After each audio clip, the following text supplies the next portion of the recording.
Te explicaré por qué estás aquí. Estás porque sabes algo, aunque lo que sabes no lo puedes explicar, pero lo percibes. Ha sido así durante toda tu vida. Algo no funciona en el mundo, no sabes lo que es, pero ahí está como una astilla clavada en tu mente y te está enloqueciendo. Esa sensación te ha traído hasta mí. ¿Sabes de lo que te estoy hablando? ¿De Matrix? ¿Te gustaría realmente saber lo que es? Matrix nos rodea. Está por todas partes.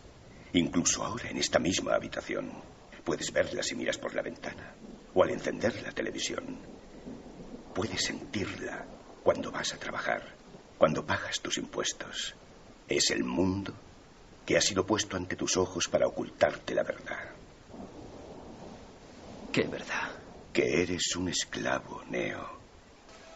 Esta es tu última oportunidad. Después ya no podrás echarte atrás. Si tomas la pastilla azul, fin de la historia. Despertarás en tu cama y creerás lo que quieras creerte. Si tomas la roja, te quedarás en el país de las maravillas. Y yo te enseñaré hasta dónde llega la madriguera de conejos. Recuerda, lo único que te ofrezco es la verdad, nada más.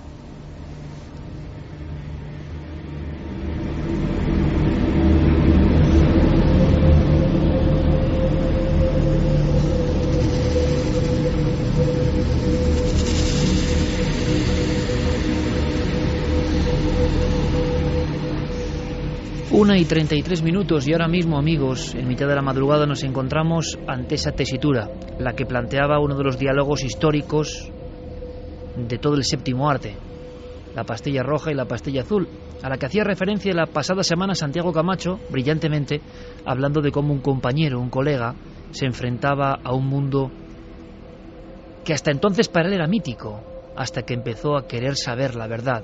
Sí, casi por accidente, se había tragado la pastilla roja y parece que después de eso ya nunca hay vuelta atrás.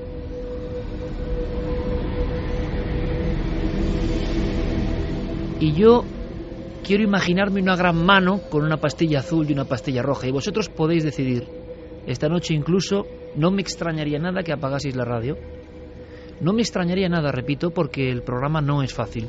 Es un programa profundamente desagradable. Y además uno puede enfocar estos temas con muy diferente raíz y perspectiva. Puede hacer un tema desagradable creyendo que con eso va a tener más audiencia. Craso error. Los temas desagradables repugnan a la audiencia como nos pueden repugnar a nosotros. Si uno no tiene claro eso, es que no ha evolucionado bien. Con el tiempo se va aprendiendo.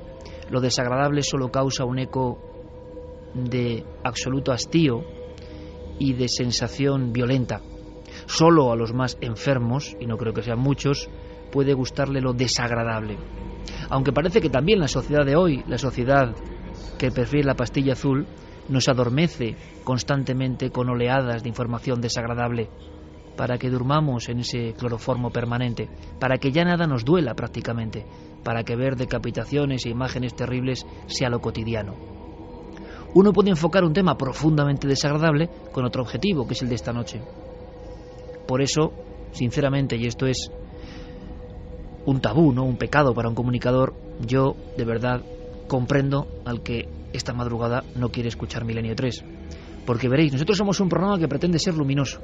Nosotros somos un programa, componemos un equipo que pretende aprender siempre con vosotros. Somos un programa que pretende arrojar luz sobre algunos asuntos. Somos un programa que si alguna vez cometió ese pecado, porque todo el mundo ha estado explorando, se dio cuenta de que el miedo, el terror, lo desagradable, lo sangriento no sirve para nada porque sí, no es entretenimiento. Y si es entretenimiento, es un entretenimiento vano, banal, absurdo y que no conduce más que a la propia oscuridad. Llegó un momento en nuestra vida, en el aprendizaje, en que supimos que nos interesaban muchas otras cosas y nos interesaban más, y que a veces se podía hablar de la oscuridad con un objetivo diferente. A veces nos zambullimos en la ciénaga para identificar al enemigo, para saber que esto puede ser verdad, porque tampoco hacemos ningún favor al enemigo, a la semilla diabólica, como se le ha nominado incluso aquí, en este programa por parte del maestro Enrique de Vicente. No hacemos ningún favor, digo, si ponemos la mirada en otro lado. Tampoco queremos regodearnos, No queremos hacer un programa para morbosos, repito. Pero, ¿seríamos periodistas honestos si ante determinados casos que casi nadie quiere contar nosotros apartásemos la mirada? ¿Estarían contentas las víctimas? Tantas víctimas, niños y niñas, que han perdido sus vidas en manos de personas siguiendo ritos y cultos y con alma absolutamente oscura, podrida y satánica.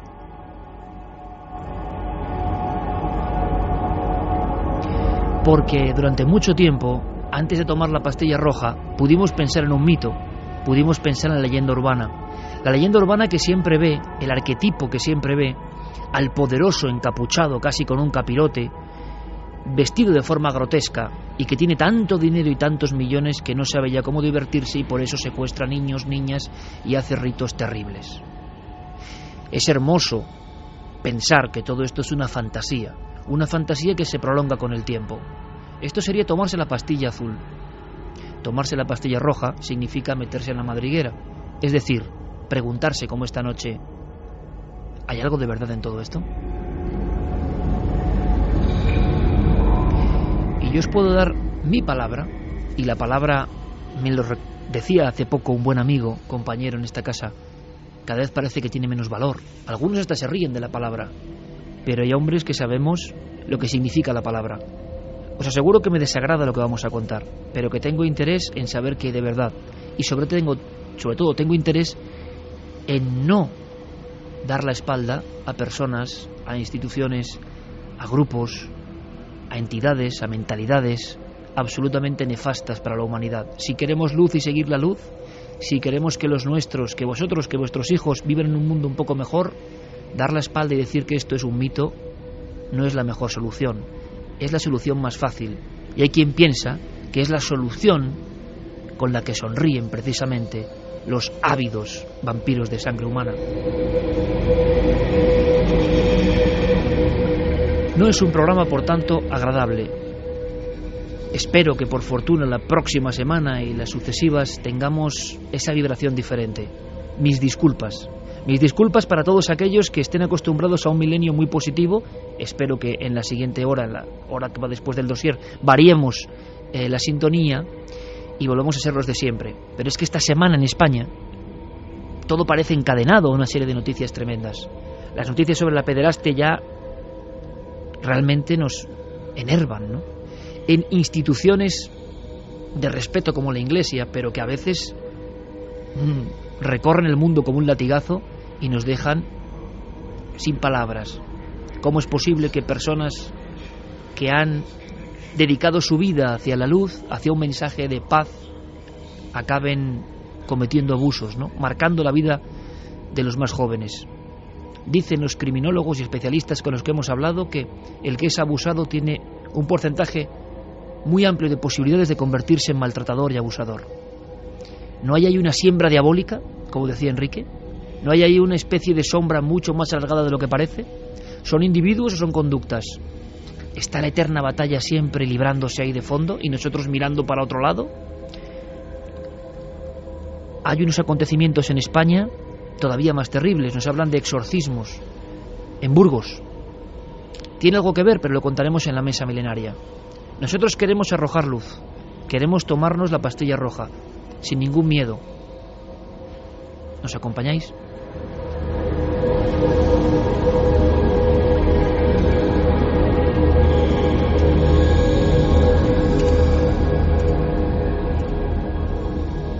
Toda la actualidad en torno a nuestros programas en navedelmisterio.com, el portal hacia lo desconocido. Búscanos también por Nave del Misterio en Twitter, Facebook y Google+.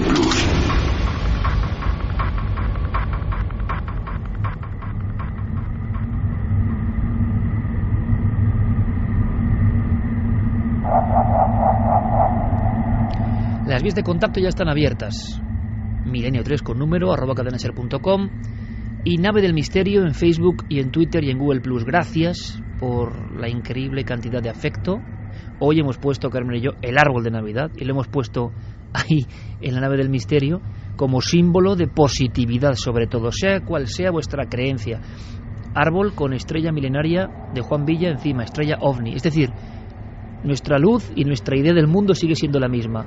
Hemos llegado a la redacción, Santiago Camacho ha preparado un dossier, nos hemos sumergido como profesionales en un mundo que es terrible, pero es el mundo cotidiano. Ojo, lo que pasa es que hay ciertas noticias que parece que queremos apartar. Es una autodefensa igual hasta lógica en el ser humano. Es que hace no mucho tiempo apareció un niño en una maleta en Oviedo. ¿Alguien se acuerda ya? Es que hace no mucho un desalmado diabólico, porque me da igual, solo alguien diabólico, o sea, es decir, con un alma oscurecida puede hacer eso, arrebató la vida a sus 2 hijas con una barra de hierro. ¿Y alguien se acuerda ya? Pasan tantas cosas, bueno, la locura, la enajenación, sí.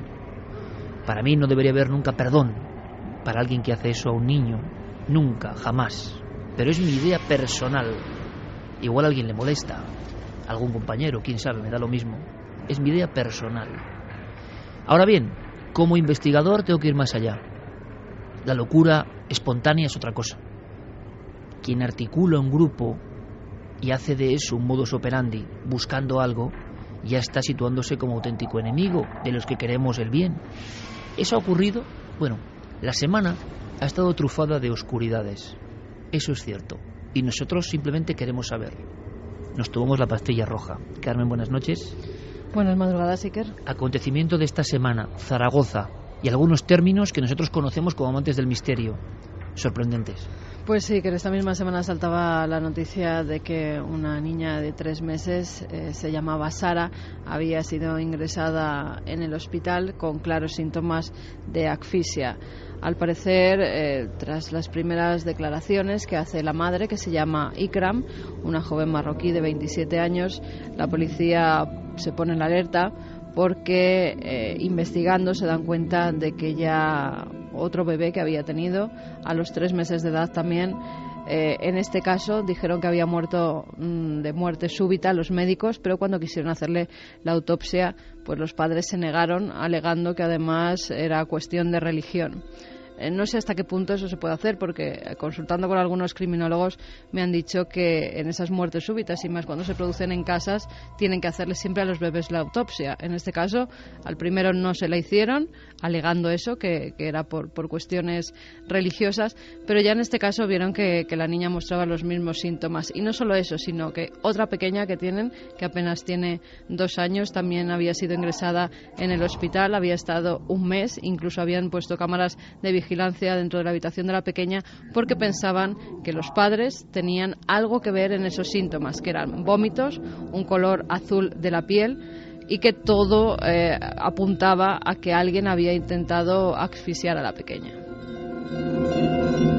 El término que mencionaba es Dijin, ¿no? Aparece en esta historia y nos sorprende, porque Dijin sería un poco el demonio, el genio del desierto en el mundo musulmán. Efectivamente, cuando se pone a hablar con una mediadora intercultural que al parecer conocía a la familia, pues esta madre solo habla marroquí, no habla español. Dice que bueno, que era una cosa sabida, que en su casa estaba ejerciendo una influencia maligna, un dijin, un espíritu maligno, y que la madre tenía tanto pánico a que entrara en el cuerpo de sus bebés que normalmente lo que hacía era cerrarle los labios constantemente para que así el espíritu no pudiera adquirir el cuerpo de sus hijas. Hasta tal punto que la suegra se tuvo que ir a vivir a la casa porque pensaban que ya algo raro había en esa madre y en el trato con sus hijas. Pensaba que ese mal estaba pululando por el domicilio y que se iba a centrar sobre todo en las pequeñas, con lo cual no se sabe si por hacerlas un bien en su alocada cabeza las asfixió para que ese espíritu maligno no entrara en ellas, o porque pensaba verdaderamente que ellas contenían ya el espíritu maligno. Es lo que se está verificando. Lo que pasa que también se contradicen las declaraciones que ha tenido luego la madre delante del juez, diciendo que ella no recuerda nada y que ella no ha asesinado a sus hijas. La eterna amnesia, ¿no? Después de cometer una especie de locura. Quién sabe si amnesia real, lo dudamos, o amnesia autoinducida o sugerida. Es lo increíble de este mundo en el que vivimos. En antiquísimos grabados se habla de el poder de los dijin u otros espíritus malignos para meterse por la boca, la vieja creencia. Esto ha pasado en Zaragoza anteayer. Y esto realmente nos deja a todos sorprendidos. Es que no hablamos de temas que se van muy lejos, en campiñas de lugares concretos de Estados Unidos o de otras partes del mundo. No, hablamos de cosas que a veces el rito y los niños se interconectan hasta en la prensa cotidiana, prensa que, como es normal, olvidará la historia y pasará a otras historias. Y nosotros nos quedaremos con la sensación de Neo. Hay algo que no encaja en todo esto. ¿Por qué hay personas que piensan desde siempre que los niños son una parte del rito? Clara, buenas noches. Muy buenas noches. Ejemplos. Vayamos a Brasil, por ejemplo. Sí, Brasil, y no hace mucho, en el año 2012, en el distrito de São Domingos, en el estado de Pernambuco, fue hallado el cuerpo de un niño, Flanio de Silva Macedo, de 9 años, que había desaparecido unos días atrás cuando había salido a realizar, pues desgraciadamente, tener que trabajar a los 9 años a cargar cajas. El cuerpo estaba decapitado. Las 2 manos y los pies habían sido atados y presentaba señales de haber sufrido abusos sexuales. El cuerpo estaba en estado de descomposición y desnudo. La cabeza, Iker, estaba situada a 1 metro del cuerpo. Los dientes habían sido arrancados. Y el escenario, que era un lugar abandonado, se encontraron amuletos, muñecos de vudú, recipientes que contenían alcohol, flores, piedras e incluso huesos de animales, o no se sabe bien de qué tipo, no identificados.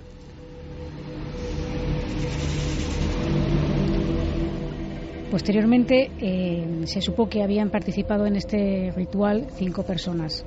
Y se supo porque una pareja de 62 años y de 51, ella, la mujer, decidió confesar el crimen y entonces contó lo que había ocurrido y fueron detenidos todos.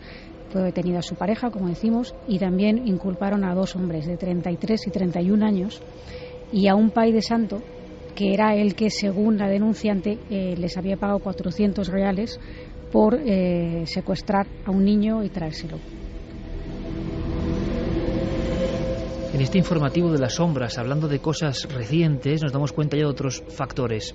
El niño, el secuestro, es decir, contra su voluntad, poderosos, sean de baja estofa o de alta sociedad. Lo vamos a descubrir esta noche en un tema tabú. Un tema que yo creo, lo hablaba con Santiago Camacho, no se ha tocado jamás en la radio de esta forma, sinceramente, porque ha habido mucho temor. Vamos a tener muestras de ese temor en periodistas y compañeros muy reconocidos.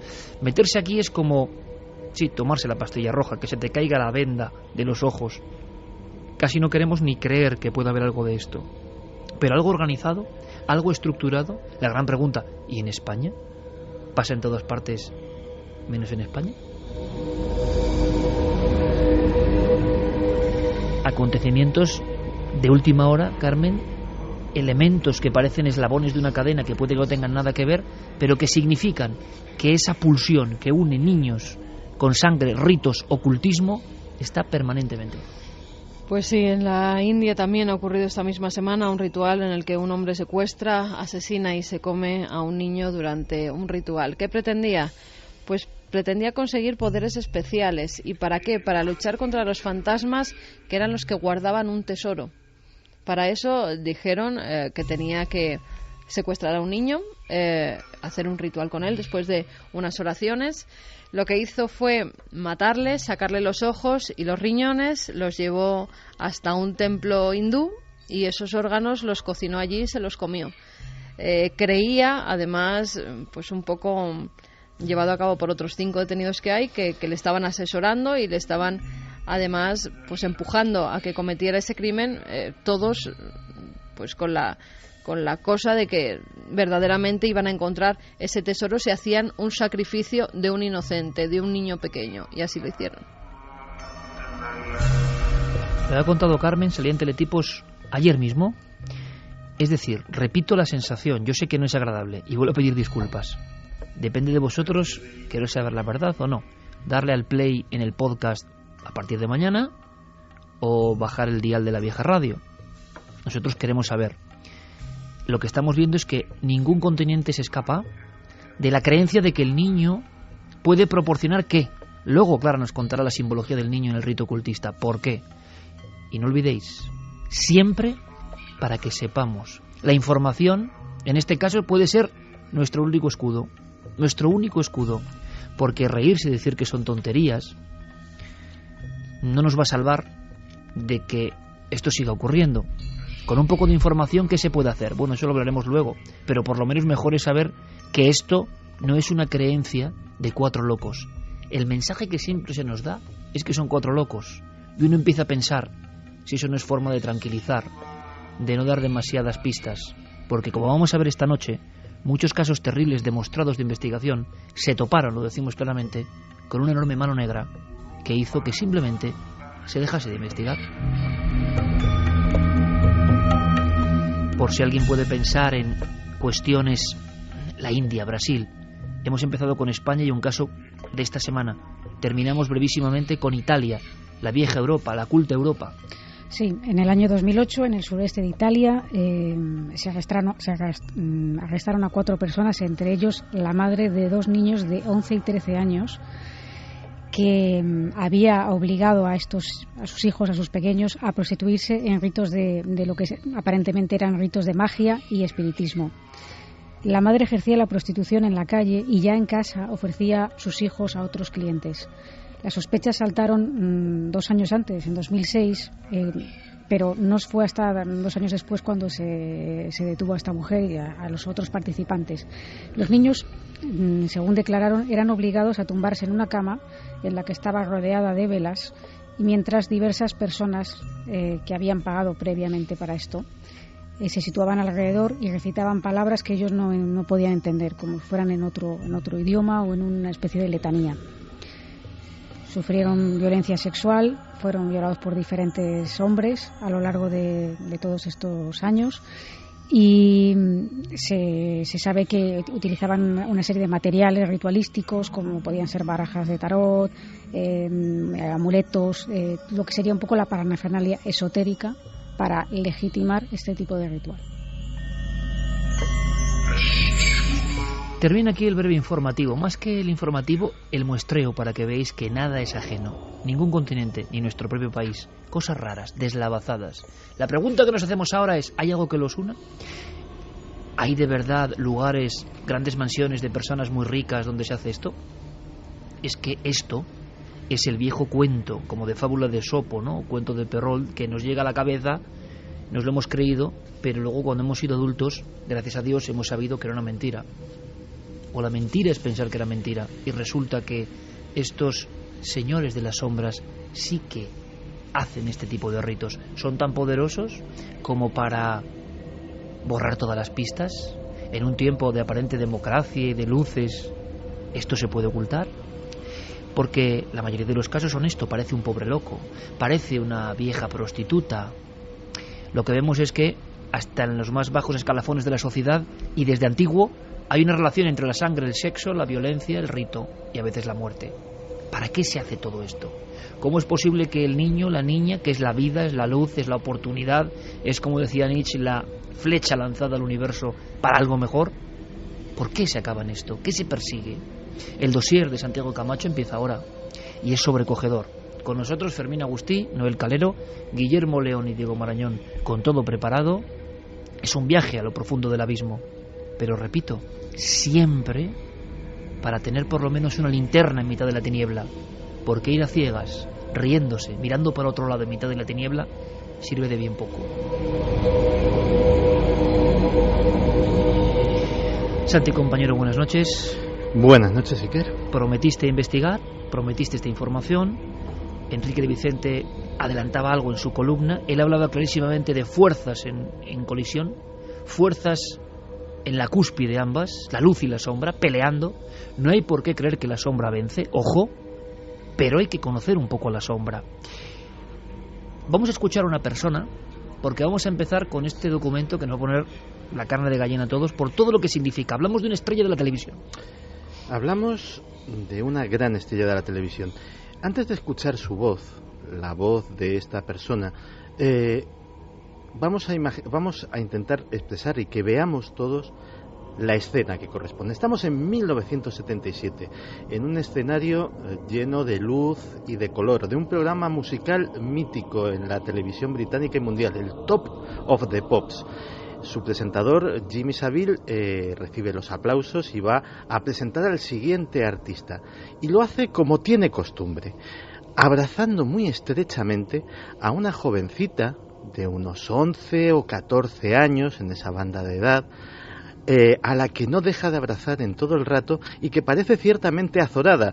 Sonríe nerviosa, pero lógicamente está con Jimmy Savile. Es posiblemente una de las personalidades más destacadas del mundo de la comunicación en aquel momento. Escuchemos ese momento. Indeed. It says here, kiss me slowly, and excuse me perfectly. My goodness, these hats get all over. Right, now then, gonna make you a star, as it happens, is the title of our next tune. And all the young ladies have flocked over there. I've been standing here, Marion, except for this one that I've pitched, because gonna make you a star with David Essex. Oh.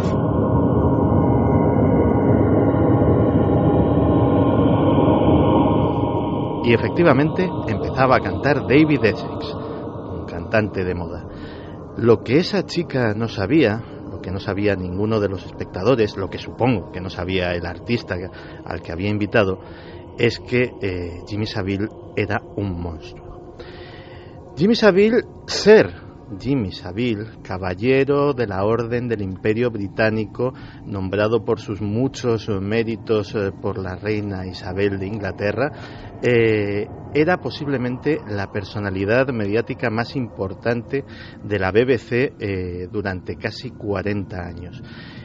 Fue el presentador del Top of the Pops y ese programa musical, era todo en un mundo en el que la música rock y el pop en Inglaterra eran una de las mayores industrias nacionales. Por allí pasaron los Beatles, los Rolling Stones, pero Jimmy Savile podía decidir si un artista era encumbrado o con una mala crítica, o simplemente ignorándolo, no llevándolo a su programa, podía hundir una carrera musical. Podía convertir a una chica normal de cualquier barrio en una estrella de cine, simplemente llevándola como invitada a su programa. Podía convertirla en una modelo, podía convertirla en una estrella de la canción. Su poder era inmenso, era una personalidad enormemente rica. De hecho, no solamente presentaba el Top of the Pops, sino que presentaba además una serie de programas, todos ellos dirigidos a un público infantil y juvenil.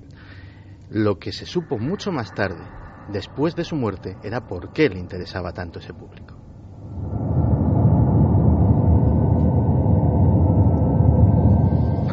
Jimmy Savile murió en 2011 y hasta entonces, de hecho, su funeral fue casi un funeral de Estado. Miles de personas acudieron a ayudarle porque era una personalidad querida en el Reino Unido y, sin embargo, poco después empezaron a aflorar los casos. Primero tímidamente, primero con incredulidad, pero Scotland Yard empezó a investigar y a comprobar que lo que estaban diciendo aquellas personas era cierto. ¿Y qué decían? Pues que cuando eran niños, a lo largo de 40 años de carrera de Jimmy Savile, cuando ellos tenían entre 4 y 16 años, esa era la banda de sus víctimas, habían sido abusados por esta persona. Es más, en algunos casos era simplemente pues una cuestión de abusos sexuales, como podría ser cualquier otro pedófilo, pero en otros casos la cosa adquiría tintes especialmente terribles. Por ejemplo, en uno de los diarios británicos aparecía la historia de Paula. Paula es a día de hoy una mujer de 50 años. Es una mujer de 50 años que en los últimos 40 no ha podido dormir una noche entera. Se levanta entre sudores fríos con tremendas pesadillas en las que les vienen flashbacks del pasado que la siguen torturando. Ella cuenta cómo se vio primero ilusionada porque había conocido a la gran estrella de la televisión y le había prestado su atención y bueno, pues la invitó a una fiesta. La fiesta, sin embargo, derivó en una cosa que no olvidaría jamás y que marcó para siempre su vida. Fue atada a un altar, encadenada, había, cuenta, toda serie de símbolos esotéricos, desnudada y violada por Jimmy Savile, que mientras tanto se estaba fumando un puro. Todavía dice que recuerda el hedor de aquel cigarro y que cada vez que puede oler el aroma de un cigarro puro, siente náuseas y ganas de vomitar. Lo peor era que no estaban solos. A su alrededor había un corrillo bastante nutrido de hombres y mujeres igualmente desnudos, encapuchados o mejor dicho enmascarados, que jaleaban a Jimmy Savile y se tocaban entre ellos. A ese recuerdo no lo olvidaría jamás.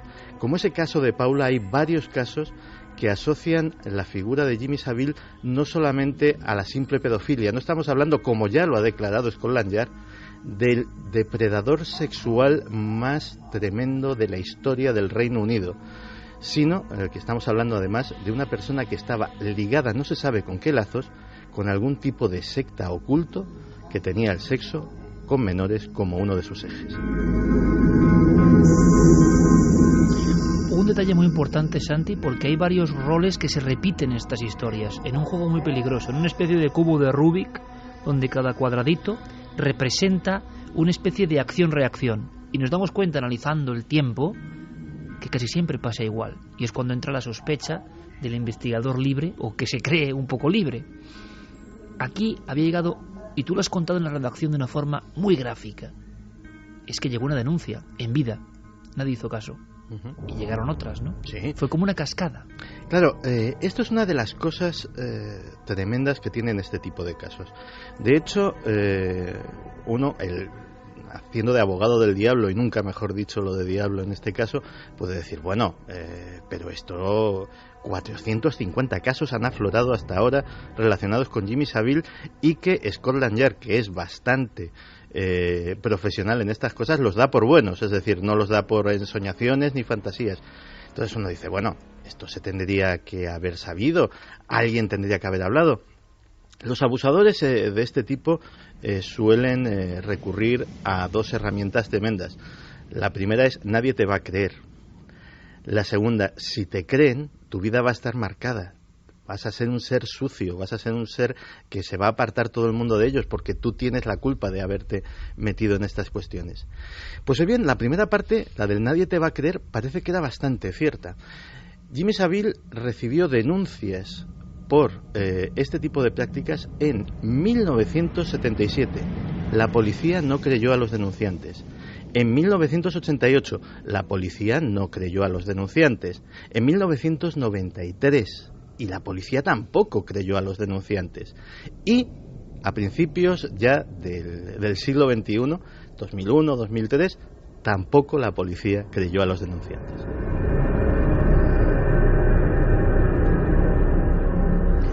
Nuestra misión y nuestro compromiso, lo hemos comentado en muchas ocasiones, sobre todo en los últimos tiempos, es despertar. El concepto de despertar no es ser más culto que nadie, ni más inteligente, ni más listo, ni más guapo. Simplemente tomar conciencia de todo esto que ocurre en un mundo donde la información va tan rápido que a veces no nos enteramos de las claves. Un buscador de claves tiene que estar despierto.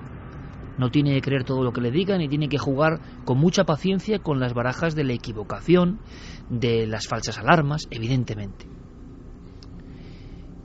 Pero hay un interés en ir mucho más allá del oleaje de lo que va pasando y nos van contando. Hay un interés de buscar claves y entrelazar posibles conexiones o rutinas. Y aquí las hemos encontrado. La policía no hizo caso. Uno puede lanzar la pregunta esta noche a las 2:04 en la cadena SER. Se está hablando, por tanto, de que en algunos casos, según sean las personalidades implicadas, hay manos negras que desvían la información.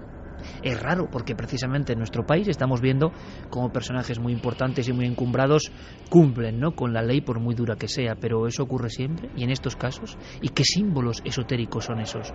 No queremos hacer un programa ni lo estamos haciendo de pedofilia, que es un tema muy desgraciado y muy terrible, sino cuando ésta se une al rito, a un rito que busca ¿qué? Solo placer, solo depravación, solo poder, solo secreto compartido. ¿Qué hay detrás de todo esto? Y sobre todo, ¿por qué viene desde la más remota antigüedad? Otro elemento, Santiago Camacho ha dicho fantasías, alucinaciones, sueños. Siempre la ciencia ha hablado de que estos casos eran mito porque había mucho de fantasía y memoria falsa. Son dos términos que esta noche también tenemos que aprender con todos vosotros. Una institución mundial en la criminología, como es el profesor de la Universidad de Valencia, Vicente Garrido, el gran perfilador español, una eminencia en la materia y miembro, podemos decirlo, ¿no?, de este equipo desde hace muchos años, nos habla de la sorpresa, ¿no?, para los propios criminólogos, cuando de repente la pastilla roja actúa y aquello que pensábamos, que creíamos pensar, que queríamos pensar que era un mito, se convierte en datos concretos. Vicente Garrido. En el caso de Jimmy Savile y otra gente con poder que tiene capacidad para pagar con silencio, pagar el dinero, ¿verdad?, el silencio de muchas víctimas, o simplemente el desconocimiento que pueden tener cuando los padres o responsables, cuando se piensa simplemente que se está haciendo pruebas o casting para sus hijos. Por una parte la ambición, por otra parte el protagonismo de esta persona, su imagen social de gente respetable. Todo esto puede contribuir a que no se sepa. Y finalmente, si estas personas, como el caso de Jimmy Savile y otros, pues gozan de una situación privilegiada frente a algunos estamentos policiales, por desgracia, o aquellos que están participando en la investigación, puede derivar a través de dinero e influencias a que esto no se conozca.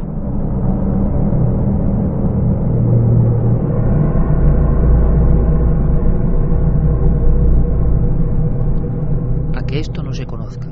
Algunos amigos en las redes sociales, en Nave del Misterio, navedelmisterio.com, en increíblemente.com, están preguntando ya si este es uno de los factores importantísimos, ¿no? En el hecho sencillo de que de esto se hable poco hasta en el mundo del misterio. ¿Qué hay aquí? Rito, creencia, magia, grupos de poder, todo junto, personas tan importantes que manejan la realidad. ¿Hasta qué punto hay también parte de mito? Vamos a ver dónde queda esta noche la balanza. De momento, hace 15 años, hasta para los conspiranoicos de cabecera, todo esto era poco menos que increíble. En las revistas de nuestro gremio se hablaba de vez en cuando de satanismo y cuestiones parecidas. Vinieron en algunos casos a arrojar luz con su crudeza, ¿no?, como la Orden del Templo Solar y otras que comentaremos aunque sea brevemente. Historias que pasaron del mito de lo que parecía a fotografías de las autopsias, por desgracia, y de los lugares con la toma de muestras. El CSI llegaba y veían que estarían más locos o menos, pero la conjunción en este caso de grandes fortunas, ritos iniciáticos y niños secuestrados se producía. Luego podemos pensar que claro, esto solo pasa pues en lugares tan subdesarrollados, ¿verdad?, entre comillas, como Bélgica, Holanda o Suiza, y que en España no pasa nada. Cada uno que saque sus conclusiones. ¿Habrá pasado esto en España? ¿Ocurrirá? Si es así, pensar que es un mito nos convierte en ignorantes, y el ignorante siempre tiene las de perder. Ocurrió algo en el mundo de las revistas, y es un secreto que contamos esta noche. El mundo de las revistas del misterio, que por cierto siguen estando en las revistas del misterio, que es sorprendente y desde luego nos congratulamos como periodistas, ¿no? El mundo del misterio en España tiene diferentes cabeceras, conocidas por todos, que hemos trabajado en esas revistas y que informan de esta cuestión. Bueno, pues era casi como un tabú, Santi. Venir con una historia de estas es como un tabú. Y la anécdota que cuentas, yo creo que es tan gráfica que nos va a meter en la dimensión de hasta qué punto esto es oscuro, hasta dentro de nuestro mundillo. O sea, lo que estamos haciendo hoy es oscuro hasta dentro de nuestro mundillo. Pues sí, de hecho, nos lo va a contar Enrique de Vicente, y era algo que no me acordaba yo de ello. O sea, me he acordado cuando él nos ha recordado esa historia, y es que efectivamente hace muchísimo tiempo yo ya me interesaba por estas cosas, y había un caso tremendo en Estados Unidos sobre el que escribí un reportaje para la revista Año Cero. Durante muchísimo tiempo yo me he negado a aceptar la posible utilización de niños y de doncellas durante rituales satánicos en nuestros días, porque en tiempos pasados está bien documentado que se daban. Y aún más me negaba a aceptar el sacrificio de niños o de chicas jóvenes. Quien me abrió los ojos a esta posibilidad que me parecía demencial fue precisamente Santi Camacho hace más de 15 años, cuando me propuso escribir un artículo sobre el encubrimiento a Franklin. Ese era un turbio asunto en el que estaría implicado el club de Ak-Sar-Ben, una supuesta sociedad secreta de Nebraska, en la que participarían las personalidades más prominentes de Omaha, incluidos importantes políticos republicanos, algunos muy próximos a la familia Bush, y que realizaban orgías con muchachas jóvenes secuestradas, algunas de las cuales desaparecieron y supuestamente fueron asesinadas. Esta historia que me contaba Santi Camacho me pareció tan inaceptable y tan peligrosa que me negué a publicarla. Ahora ya no pienso así. Creo que esto forma parte de un mundo regido por el mal desde las sombras, del que se ha hablado y se ha denunciado desde la más remota antigüedad, y temo ahora menos a los tontos útiles que se ríen de mis denuncias que a ser obligado a callar de una forma u otra.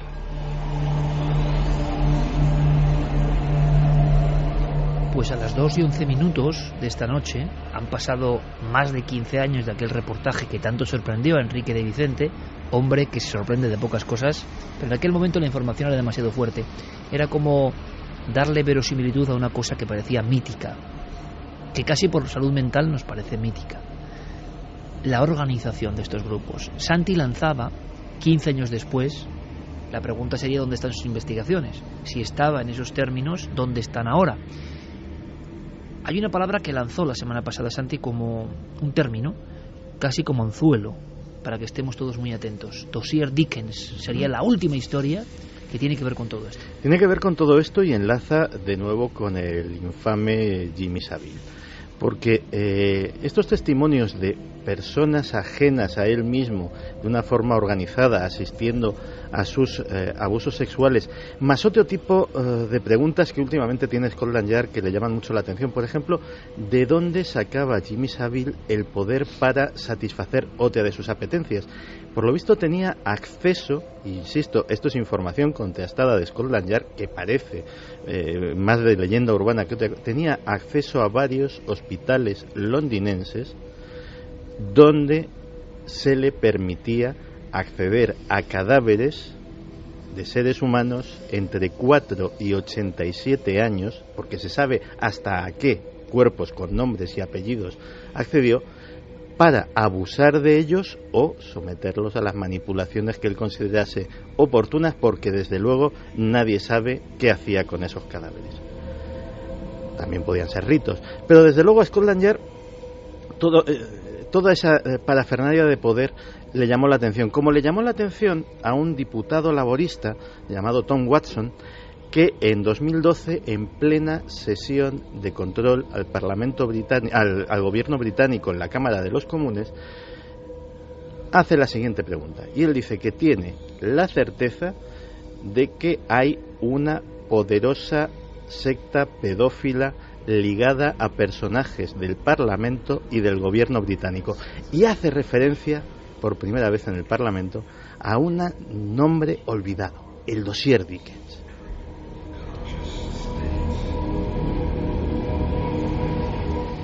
En 1983, Geoffrey Dickens era otro parlamentario británico que estaba muy preocupado por este tipo de hechos y realizó una serie de 114 informes sobre diversas actividades pedófilas, ocultistas, ocultisto-pedófilas, etcétera, etcétera, que estaban llevando a cabo parlamentarios, funcionarios de policía, jueces, personajes del establishment y de la nobleza británica, miembros del gobierno, y eso lo presentó ante el que entonces era el ministro del Interior, Leon Brittan. Leon Brittan cogió esos 114 documentos y dijo que, espantado por lo que allí estaba, que eso se lo iba a pasar inmediatamente a Scotland Yard y que se tomarían las medidas oportunas. Unos años después, Geoffrey Dickens murió con la certeza de que aquello había caído absolutamente en saco roto. De hecho, en los archivos de Scotland Yard no figura la entrada de ese documento.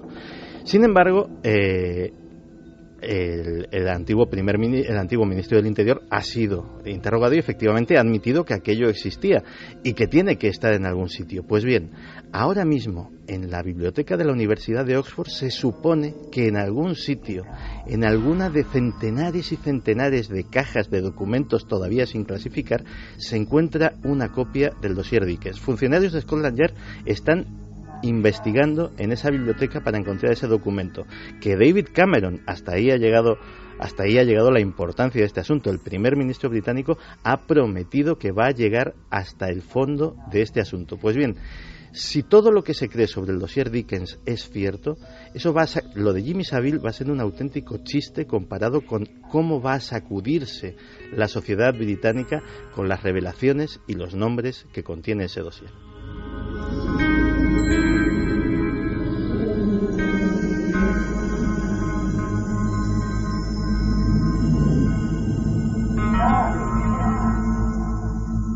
Esto es Greenhouse, en Liverpool. Es la primera casa en la que se centran los rumores de los sin nombre. En 1962. Este es Santini. Empieza a destacar a principios de los 60 entre los círculos esotéricos de Londres. Esas cosas estaban muy de moda en aquella época, ya sabéis. Por lo visto, el tal Santini llevó todo eso mucho más lejos. Hablaba de crear su propio grupo, una especie de sociedad secreta o secta parareligiosa, no está muy claro. Se habla de un rastro de desapariciones y secuestros por allí por donde pasan. Siempre en lugares distintos para no ser descubiertos. Si una niña cayese en manos de esa gente, ¿para qué la podrían querer? Mutilación, tortura, la práctica del horror como camino de la purificación, el sacramento de la atrocidad final. Sería algo así como la síntesis del mal absoluto. Un acto de barbarie tan monstruoso que les haría alcanzar un nivel superior de conciencia, como una llave a una dimensión elevada, de poder, de placer, todo sin límite. Una fórmula distinta de santidad. Al final todo es lo mismo. Los extremos se acaban tocando. 2:17 en este dossier sobre rituales, niños y sangre, por desgracia, pero que está ocurriendo. Son documentos que debéis conocer para que luego, si queréis, sigáis investigando. Vuestras opiniones en las vías de contacto, Carmen, en este instante. Pues vamos con algunos de los mensajes que nos hacían llegar nuestros oyentes. Charlotte Díaz dice: como antropóloga puedo decir que muchos utilizan esos rituales culturales, entre comillas nos lo pone, para justificar su locura. Saludos desde Guatemala. Mariposa delirante: nadie sabe lo que esos niños tienen que vivir el resto de su vida con eso encima. Jordi Espinós: cuando el dinero ya lo ha comprado todo, te ofrecen participar en este tipo de ritos y orgías. Mario Leonardo: esto es un tema serio y que no tiene control ninguno. Son muchos los acosadores y que luego encima no tienen condena. Rafa Campos: hacer estas cosas a cualquier persona está mal, pero hacerlas con niños no tiene nombre. Esta gente no tendría que vivir. Sonia Fernández: Jimmy Savile era un depredador sexual, llegó a abusar entre otros de niños y ancianos hospitalizados, tal y como nos decía Santi. Paula Usó: esta noche Milenio 3 está tratando realidades tristes y oscuras, es bueno conocerlo y que se tome conciencia. También nos dice Pedro Abeja: desde que nacieron mis sobrinos hoy estoy hipersensibilizado con estos temas. Opino como Iker, no tienen perdón. Aiden dice: volvemos al hombre del saco. Nefertiti: ¿por qué se usa a los niños en estos horribles ritos? Tristemente, por ser los seres más inocentes y vulnerables. Bueno, esa es una buena catapulta informativa para lo que tiene que contar Clara, porque es la gran pregunta: ¿por qué los niños, no? ¿Por qué víctimas desde el principio de los tiempos? Luego haremos un poco de historia, claro, aunque sea en flashes. A nivel del ocultismo, de esto el ocultismo desde luego de locura, de oscuridad, lo decía muy bien este corte de la película de Los sin nombre, ¿no?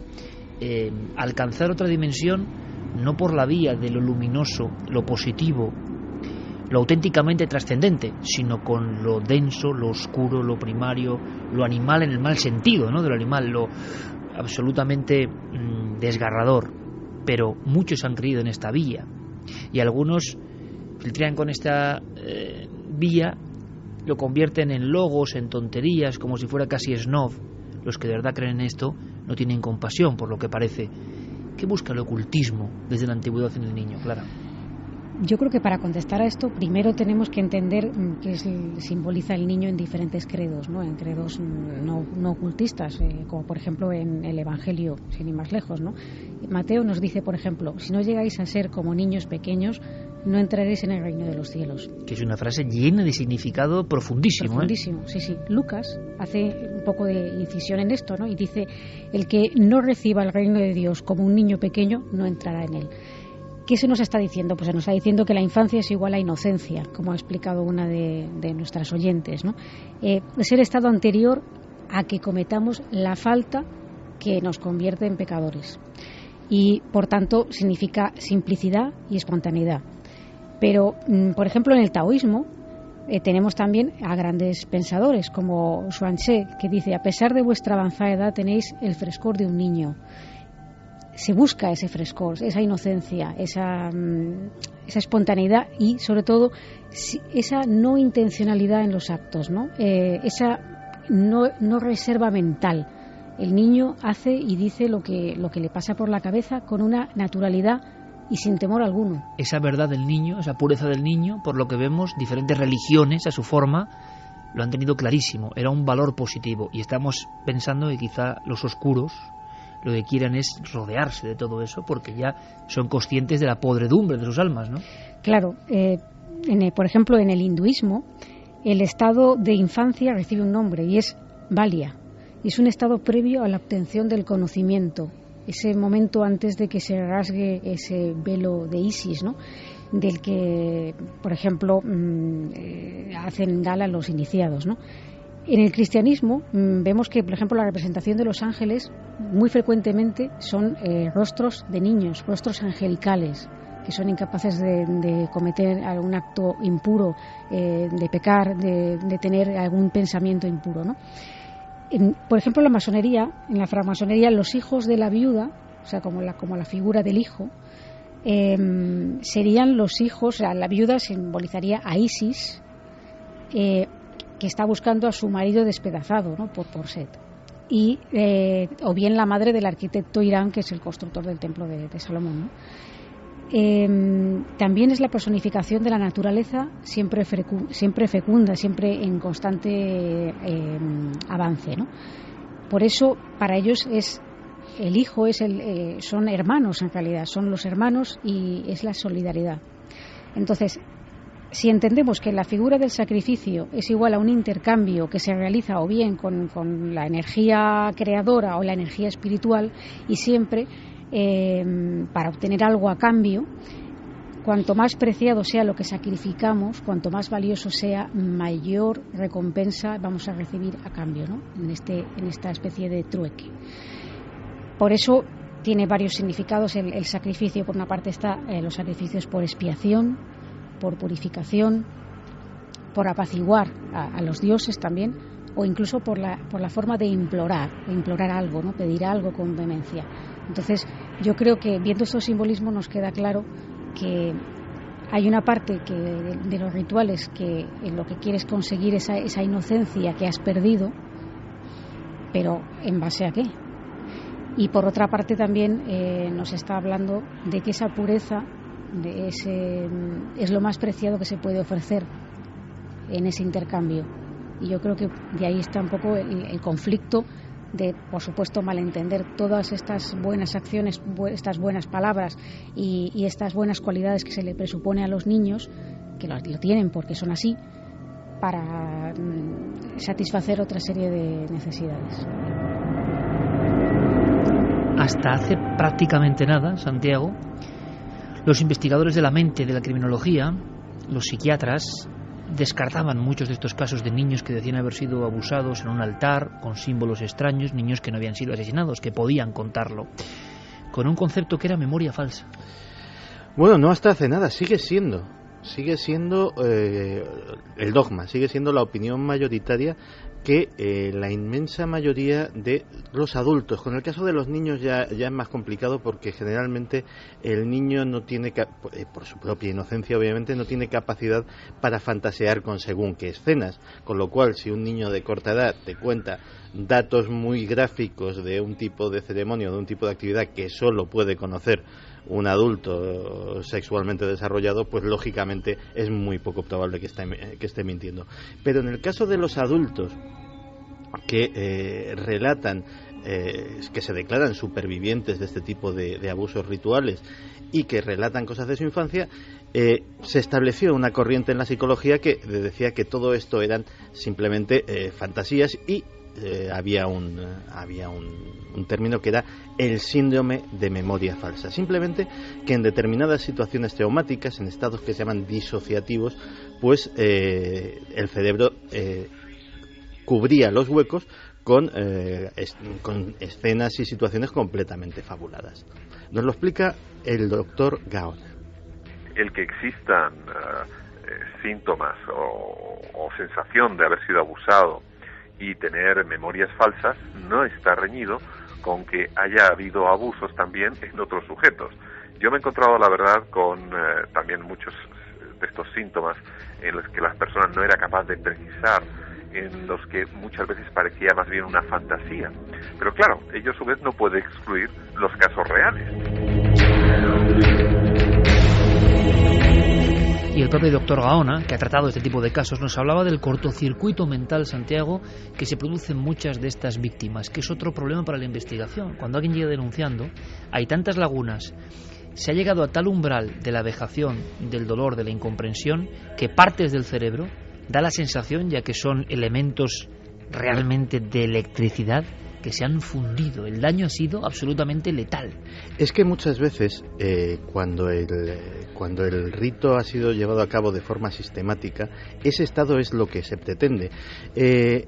Cuando se abusa en un entorno ritual de un niño, solo se pueden pretender dos tipos de cosas. Usarlo como sujeto sacrificial, es decir, como víctima propiciatoria para inmolarla, sea su sufrimiento, sea su sexualidad o sea directamente su vida en el altar de algún tipo de dios oscuro, etcétera, etcétera, o cuando el grupo tiene una cierta trayectoria en el tiempo, simplemente es una forma de reclutarlo, es decir, de generar la nueva generación.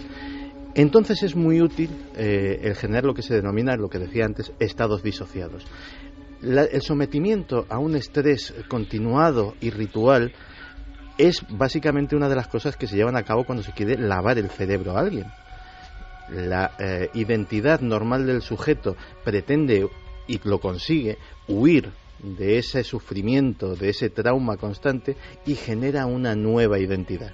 Genera una identidad que es la que puede ser escrita por el sectario, la que puede ser escrita por el que está lavando el cerebro, en este caso a un niño, pero es exactamente el mismo procedimiento que se utiliza para lavar el cerebro a los adultos, para escribir sobre ella como en una tabla rasa, de tal manera que el nuevo sectario embrionario ya lo tiene ahí criado. De ahí, por ejemplo, que muchos de estos abusos no sean abiertamente sexuales. En algunos casos, por ejemplo, hay torturas a veces simuladas.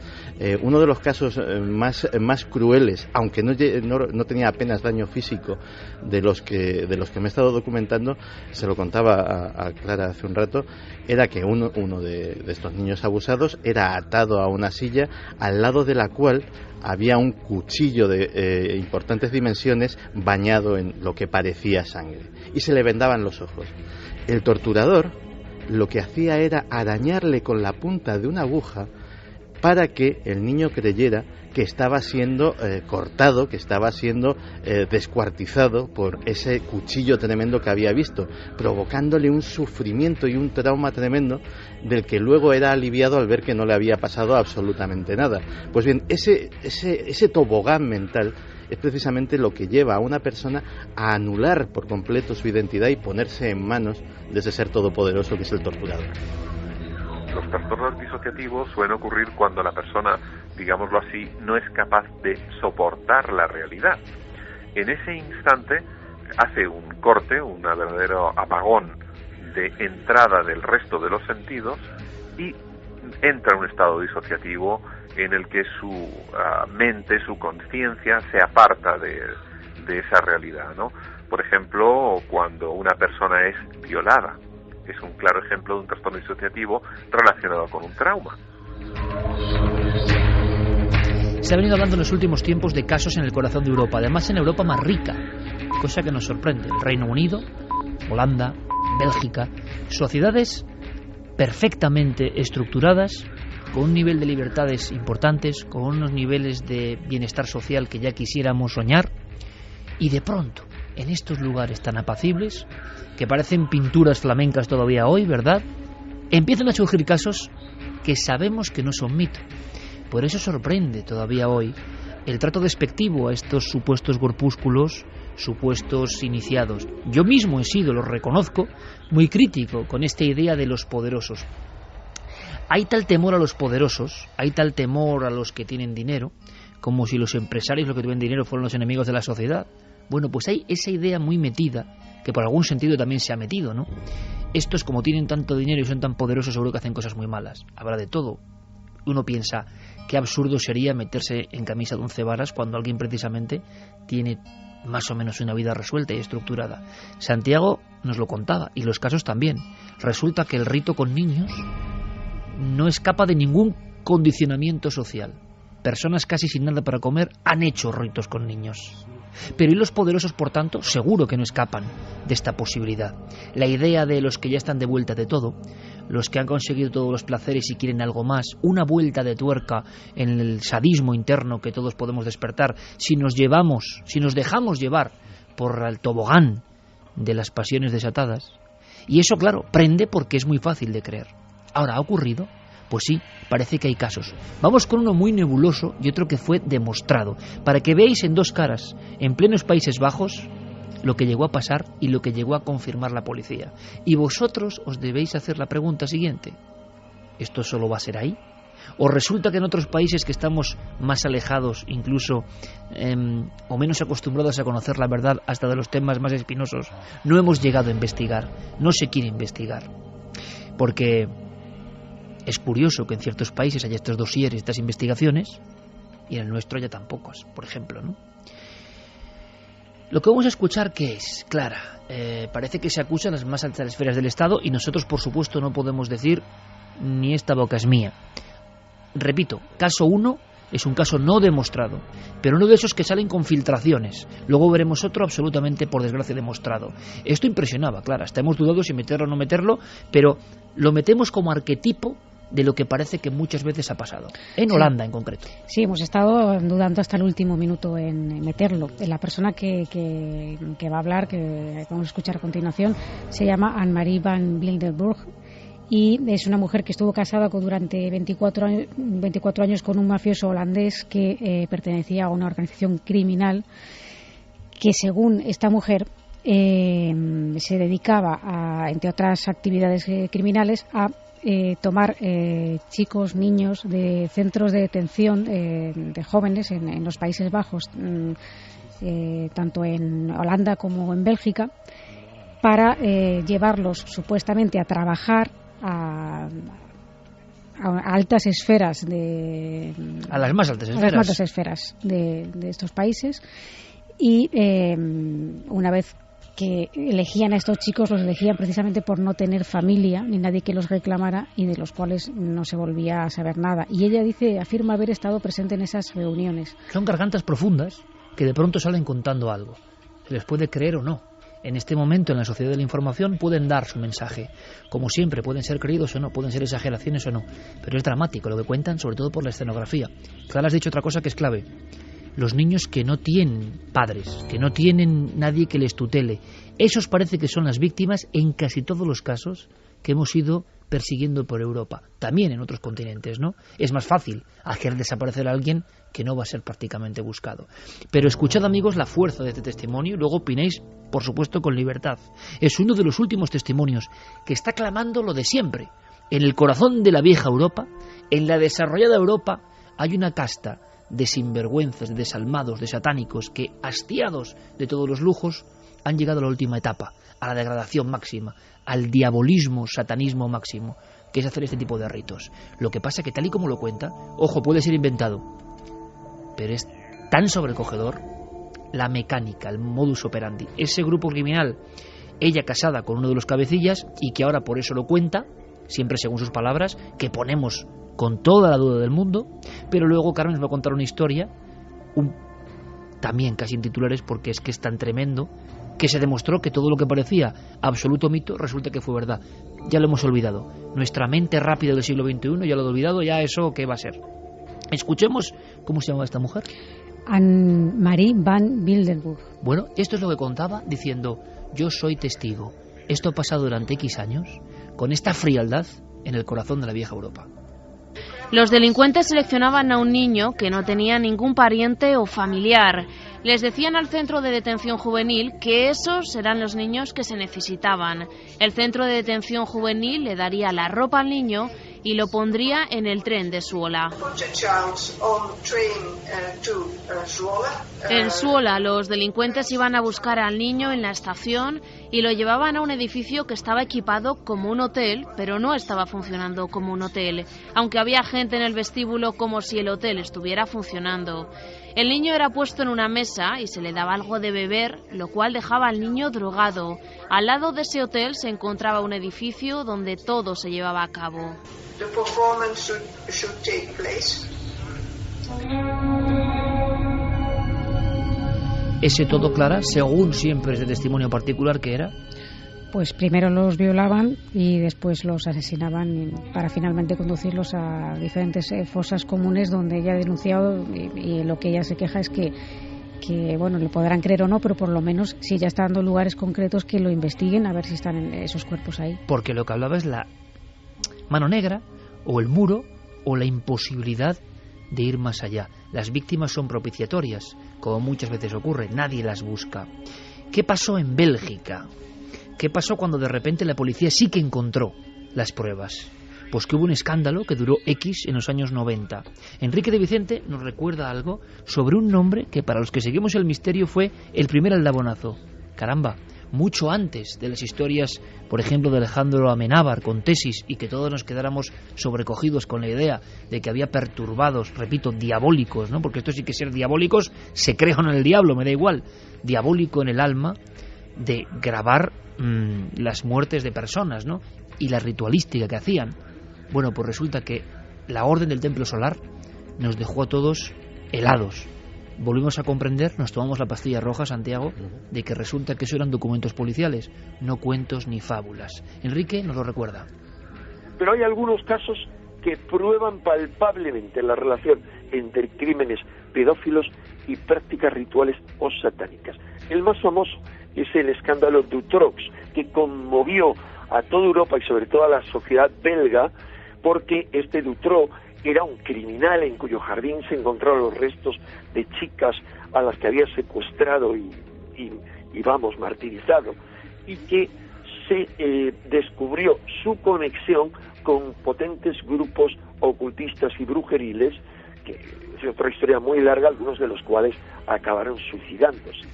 Lo importante de este caso es que implicaba a autoridades belgas al más alto nivel. No quiero dar más detalles porque algunos son personajes muy prominentes todavía en los medios de comunicación. Obviamente, aunque este Dutroux se pudrió en la cárcel, se echó arena sobre el asunto. Y el maestro Enrique de Vicente, que vuelve a dar varios códigos. ¿Os dais cuenta? Los eslabones al final, sea cual sea, haya exageración o en este caso datos concretos, todos replican una serie de constantes. Se echa arena sobre el caso, hay personajes prominentes, hay una especie de obstrucción para la investigación, hay ritualística y hay una especie de ejecución por algo que se nos escapa, que parece de película, pero Bélgica entera se aterrorizó cuando surgieron los crímenes del Templo Solar. Y es bueno, porque aquello acabó en el marasmo de la información, saber, aunque sea gráficamente, qué pasó de verdad, qué se pudo comprobar de verdad. Bueno, pues se pudo comprobar que entre el 30 de septiembre de 1994 y el 22 de marzo de 1997 murieron 74 personas que pertenecían a la Orden del Templo Solar. Todo empieza con Josep Di Mambro y con Luc Juret. El primero era un joyero y el segundo era un médico. El primero estaba obsesionado con el esoterismo, pero además se cree que detrás de la Orden del Templo Solar había blanqueo de dinero, conexión con la mafia y también tráfico de armas, con lo cual había gente muy poderosa que tapaba a estas personas que pues decidieron hacer una especie de secta donde también se sacrificó a niños. Se sabe que un niño de 3 años, que además había sido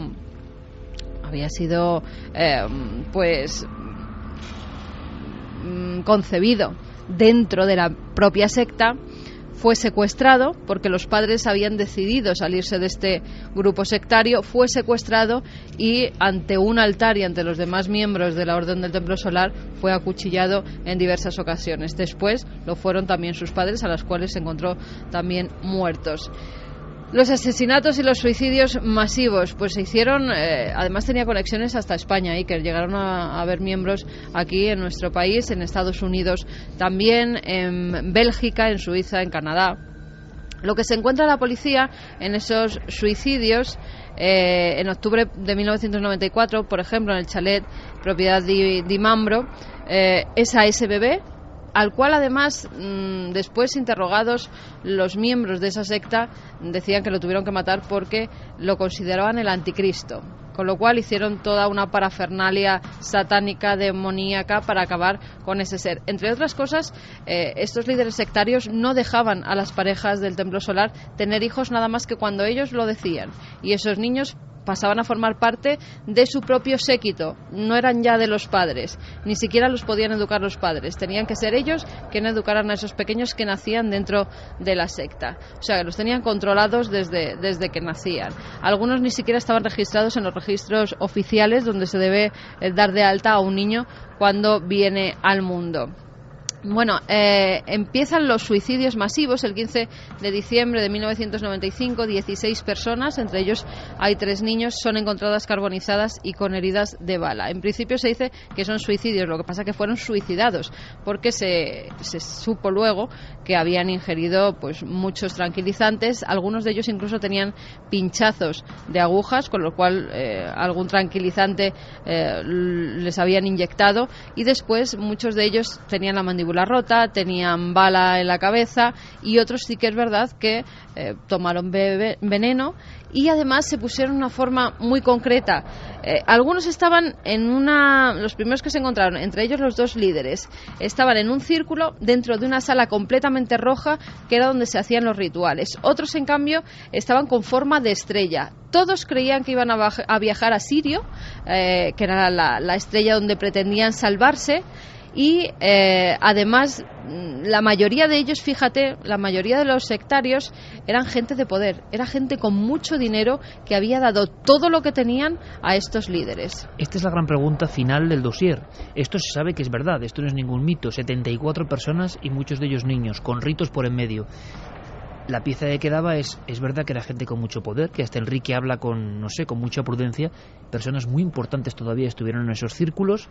Eran personas, la mayoría, de un altísimo poder adquisitivo y de, digámoslo así, influencias sociales elevadísimas. Sí, bueno, uno de ellos que logró sobrevivir y que sigue, además se vio implicado y se sabe que era él porque incluso hay vídeos donde se le grababa con una túnica, vestido de negro, haciendo rituales, que es Miquel Tabánic, que es un gran compositor, que dice que claro, que después de salir estas imágenes y verse implicado en esos rituales, que nunca más nadie le ha dado trabajo, pero es una persona muy influyente que ha estado además en muchísimos de estos rituales, conocía perfectamente todos los recintos donde se hacían estos ritos, e incluso días antes de una conferencia anunciando ese hipotético fin del mundo y que solamente ese grupo era el que se iba a salvar. Se mezcla la locura con la cantidad de dinero. Santi nos va a contar otra historia que pasa en Holanda, pero salpimentemos eso con una sensación que tienen todos los investigadores, de Enrique de Vicente a Vicente Garrido. Y a mí me gustaría escucharlos juntos. Cuando uno se pone a investigar, bien sea desde el punto de vista del misterio, desde el punto de vista de la criminología o desde el punto de vista de la ciencia forense, se encuentra con una especial densidad que impide que muchos datos salgan a la luz. ¿Cómo es posible que haya personas implicadas en todo esto que estén libres ahora mismo? 74 personas perdieron su vida en la secta del Templo Solar. No hablamos de la costa sur de no sé qué país, no hablamos de Bélgica, corazón de Europa. Esto es lo que nos parece increíble. Enrique y Vicente coinciden en lo mismo, que es lo que le da una especial sordidez de este tema, que cuando el investigador acude, todas las puertas parece que se hacen mucho más pequeñas. Los escépticos, en ocasiones apoyados por supuestos abusadores, sostienen que estas historias se deben a falsas memorias de quienes creen recordar que han sufrido esos abusos en su infancia y a una caza de brujas fundamentalista de la que participamos un montón de pirados.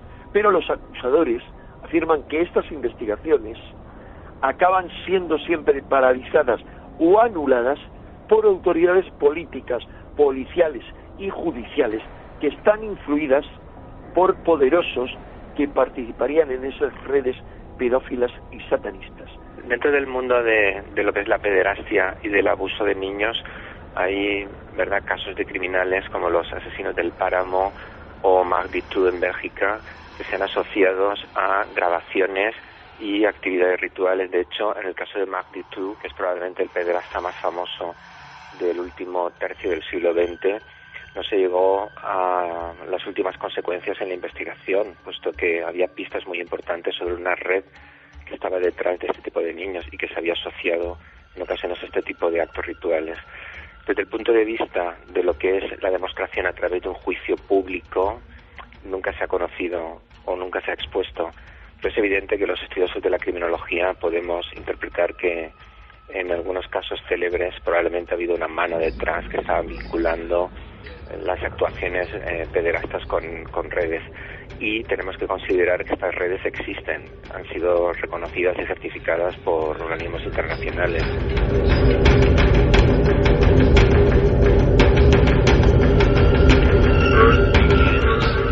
Mira, no, claro que sí. No, no. Es horrible, ¿verdad? ¿Eh? Por favor. Mira, o te arrancaré los párpados. Dios te salve, María.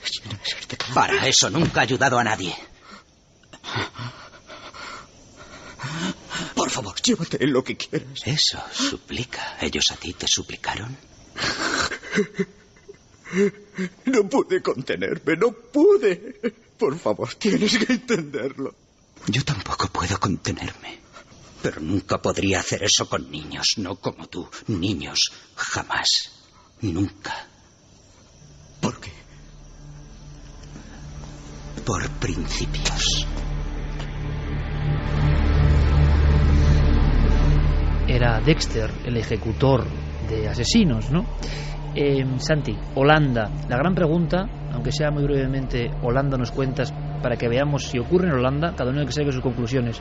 La gran pregunta que se hace todo nuestro público es: ¿y España? Pero cuéntanos ese caso de Holanda, que sí que se demostró y confirmó. Sí, de hecho, el caso de Eude Pekela es posiblemente, de todos estos días de documentación, del que menos voy a contar, del que más sé y del que peor sensación me he llevado. Hay cosas. Pero claro, cuando te metes en el trampolín y te tiras, nos ha pasado muchas veces, podemos arrojar información, pero que cada uno saque su conclusión, ¿no?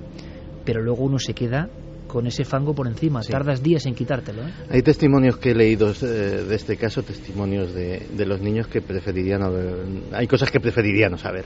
De hecho, el tema del cuchillo procede de este caso.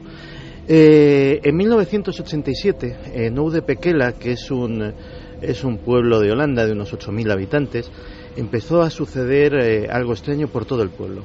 Los niños entre 4 y 11 años empezaron a mostrar comportamientos extraños: pesadillas, terrores nocturnos, insomnio, mojar la cama, comportamientos poco habituales, pérdida de apetito, hasta que empezó a tirarse del hilo y se averiguó lo que pasaba.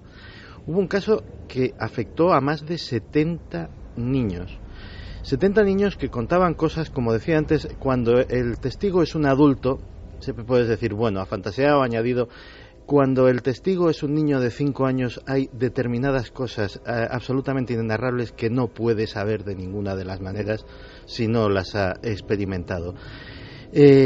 Los casos de Eude Pekela el gobierno holandés tuvo que destacar a un pequeño ejército de psicólogos para dar apoyo y para averiguar qué sacaban de los niños. Los psicólogos, acostumbrados a escuchar prácticamente de todo y a ser ellos los que daban soporte moral a la gente en condiciones difíciles, acababan llorando, acababan con crisis nerviosas. Los psicólogos, ante los testimonios que estaban escuchando. Para describir por encima, y sin entrar en ningún tipo de detalles, qué era lo que sucedía, todos hablaban de un payaso. Un payaso que recorría las calles de la ciudad y iba atrayendo a los niños con sus globos, con sus risas, con sus bromas. Luego los introducía en una furgoneta y lo siguiente que sabían los niños es que estaban en un lugar desconocido donde un grupo de adultos enmascarados los torturaba, abusaba de ellos de formas... abusaba de ellos. Había cánticos, había sacrificios de animales y después de lo que solo puede ser descrito como una ordalía, como como una experiencia atroz, sería atroz para un adulto, o sea, dejémoslo ahí. Pues se les administraba una dosis de Rohypnol para que olvidasen buena parte de lo que habían experimentado, y se les liberaba bajo la amenaza de: si dices algo, mataremos a tus padres. 70 niños. No hubo ni una sola detención, ni una sola pista, ni del payaso, ni del lugar, ni de los adultos enmascarados que abusaban de los niños.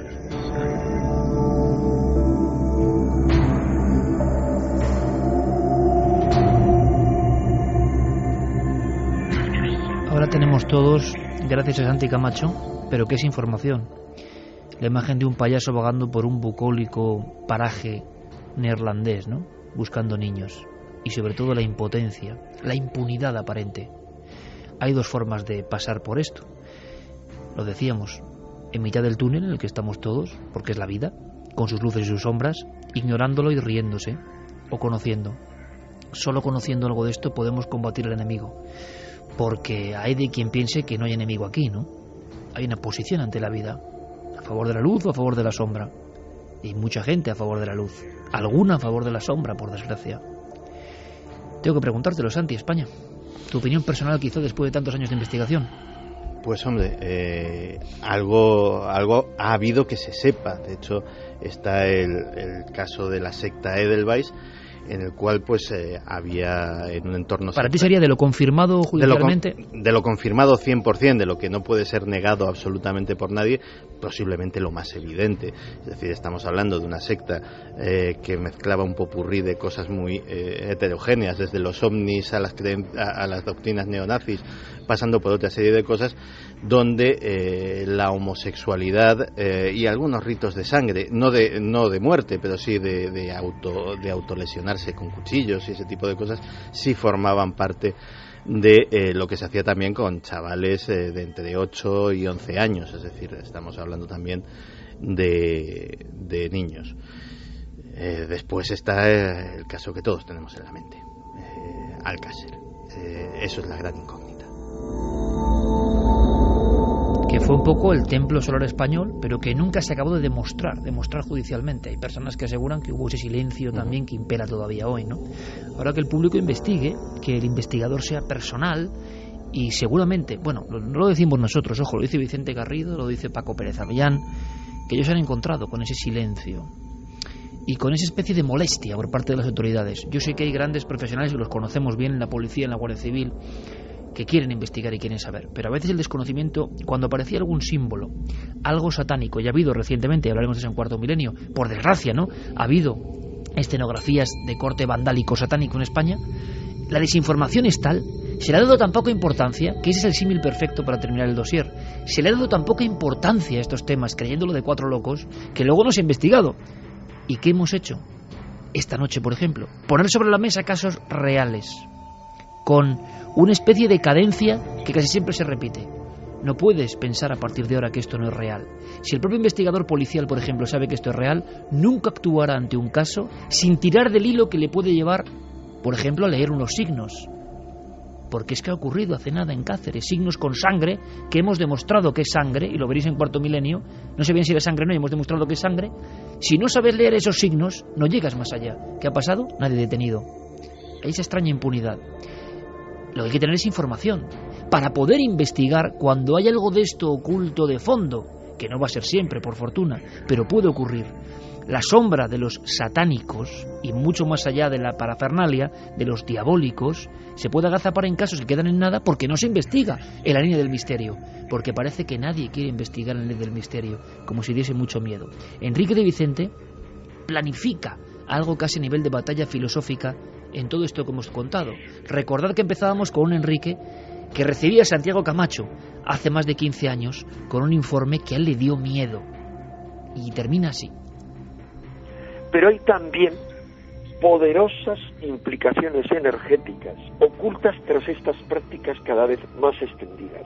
Para unos pocos que realizan estas prácticas de forma consciente, y según gente como David Icke, para los seres diabólicos que supuestamente poseen u obsesionan a los pedófilos, los sufrimientos y los traumas que estos provocan a los inocentes que son violados por ellos se convierten en una jugosa fuente de energía psíquica con la que se alimentan, como nosotros lo hacemos con los animales, estos con los vegetales y los vegetales con el reino mineral. Santi, brevísimo, para terminar en este rito, podíamos ir a Grecia, a Roma, a los cartagineses, a las culturas andinas, a todos los pueblos han tenido otro tipo de rituales. ¿Qué pueden buscar los poderosos, entre comillas, o no poderosos, que hacen esto que hemos contado en este dossier concretamente? ¿Qué pueden buscar, en tu opinión, al vejar, al matar incluso, a lo más inocente que es un niño? En tu opinión, después de haber investigado. Yo creo que cada caso es un mundo, desde los grupos o las personas que imbuyen de una parafernalia paranormal o de una parafernalia ocultista estos actos simplemente por darles un plus de morbo, es decir, sin más.